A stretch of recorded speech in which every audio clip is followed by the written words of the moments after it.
ഇന്ന് തന്നെ ഡൗൺലോഡ് ചെയ്യൂ. കാണൂ നിങ്ങളുടെ ഫേവറേറ്റ് ഷോസ്.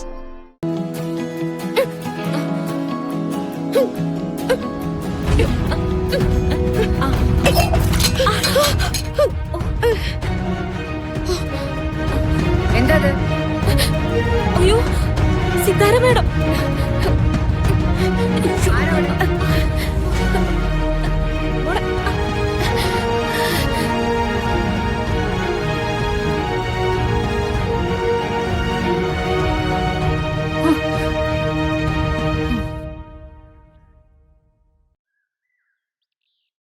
കൈതട്ടി വീണതാ മാഡം. ആരെങ്കിലും ഒരു നല്ല വാക്ക് പറഞ്ഞു പോയാ അന്ന് തന്നെ അത് തിരുത്തിക്കണമെന്ന് വലിയ വാശിയാണല്ലേ? ഇനി ഉണ്ടാവില്ല. ഉണ്ടാവരുത്. എനിക്കിഷ്ടമില്ലാത്ത ഒന്നും ഉണ്ടാവരുത്. ഭക്ഷണം കഴിച്ചിട്ടേ ആ പൂജാമുറി ഒന്ന് ഒരുക്കണം. പെട്ടെന്ന് വേണം.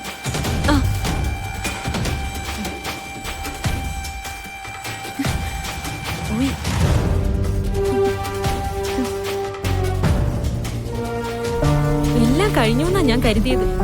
ദൈവം നമ്മുടെ കൂടെ ഉണ്ട് ചേച്ചി.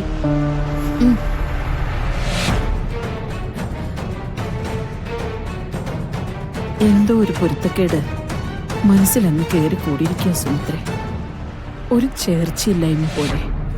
അമ്മേ, നമ്മൾ നമ്മുടെ വീടും ചുറ്റുപാടും അല്ലാതെ വേറെ പുറം ലോകമൊന്നും ഇതുവരെ കണ്ടിട്ടില്ല. ഇപ്പോഴത്തെ കുട്ടികൾ അങ്ങനെയല്ല.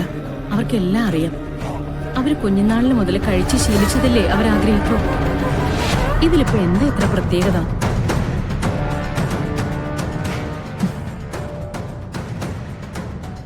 മുത്തശ്ശി, നിങ്ങൾ രഹസ്യം പറയുന്നതല്ലോ. അങ്ങനെ ഒരു ശീലമൊന്നും ഇവിടില്ല. അല്ല, കുട്ടി എന്താ വന്നേ? നവീനും ഗാഥ മാഡം പുറത്തു പോയിരിക്കും. അയ്യോ, പറഞ്ഞില്ലല്ലോ. നവീൻ നിർബന്ധിച്ചു കൊണ്ടുപോയതാ. പക്ഷേ മാഡം എന്നോട് എന്താ പറഞ്ഞെന്ന് അറിയാവോ? മാഡം വന്നിരിക്കുന്നത് കുടുംബത്തിലുള്ള എല്ലാവരോടും അടുത്തിടപെടാൻ വേണ്ടിയല്ലേ. ബുദ്ധിമുട്ടില്ലെങ്കിൽ ഒന്ന് പുഴക്കര വരെ ചെല്ലുമെന്ന് ചോദിച്ചിട്ടുണ്ട്. ഇവിടെ പുഴക്കരയിലല്ലേ? എന്താ അമ്മേ, നമുക്ക് പോയാലോ? അല്ല, പുഴക്കരയിൽ എന്താ പ്രത്യേകിച്ച്? നവീനും അവന്റെ പെണ്ണും കൂടി അങ്ങോട്ട് പോയിട്ടുണ്ട്. എല്ലാവരും കൂടി ഉണ്ടായാൽ നല്ലതാണെന്ന് ആ കുട്ടി പറഞ്ഞു. ഉത്തരേ. എന്നിട്ടെന്താ, എല്ലാരും കൂടെ പോകാൻ തീരുമാനിച്ചോ? നിർമ്മല വിശ്രമിച്ചോളൂ, ഞാനും അമ്മയും കൂടി പോയിട്ട് വരാം. അതെന്താ, ഞാനും കൂടെ വരാം. കണ്ടിട്ടില്ലാത്ത കാഴ്ചകളൊക്കെ കാണുന്നതേ ഒരു രസാണല്ലോ. ആന്റി എന്തായാലും വരണം. ആന്റിയുടെ ഈ പൊട്ടിത്തെറിച്ചുള്ള സംസാരം ഉണ്ടല്ലോ, ഗാഥാ മാഡത്തിന് വലിയ ഇഷ്ടമായിരിക്കും. അത് പോയിന്റ്. അമ്മ ശരിക്കും പൊട്ടിത്തെറിക്കുന്ന അവള് കണ്ടിട്ടില്ലല്ലോ. എന്താ? അല്ല, എല്ലാവർക്കും കൂടി പോവാന്ന് പറയായിരുന്നു. എന്നാ വരൂ, നമുക്ക് എല്ലാവർക്കും കൂടി പോവാം.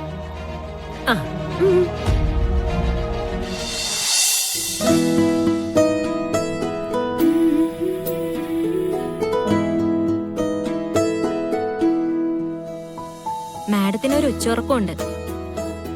അതിനു മുന്നേ നമുക്കിത് ഒരുക്കി തീർക്കാം. ശരി മോളെ, എനിക്ക് പൂജാമുറി ഒരുക്കാനൊന്നും അറിയില്ല. എന്റെ വീട്ടിലെ ദൈവം എന്ന് പറഞ്ഞ ഒരു കലണ്ടറാ. അതിനു മുന്നിൽ ഒരു തിരി കത്തിച്ചാ കത്തിച്ചു, അത്രേ ഉള്ളൂ. ചേച്ചി ഒരു കാര്യം ചെയ്യും, ചിത്തരമ്മ വരുന്നുണ്ടോന്ന് നോക്കിയാ മതി. ഇത് ഞാൻ ചെയ്തോളാം. നിനക്ക് പിന്നെ പൂജയുടെ കാര്യങ്ങളൊക്കെ നല്ല പരിചയമാണല്ലോ. ഇഷ്ടമാണ്. പിന്നെ ചേച്ചി നോക്കിക്കോ, ഞാൻ അത് ചെയ്യട്ടെ.